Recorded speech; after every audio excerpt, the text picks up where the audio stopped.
ተወጭተው ጀምረዋል። ረጅሙ አባቱ ጃርሶ ወጥቷል። አባቱ ጃርሶ ወጥቶ ኳሷን ይዟታል። ያሬድ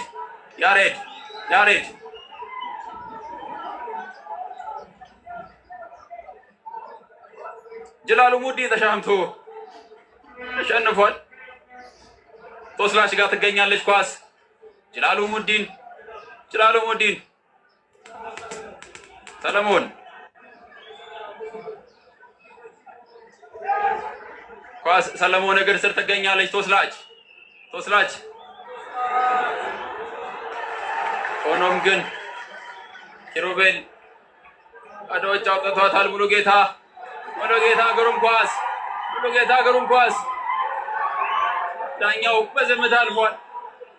በዝምታ አልፏል።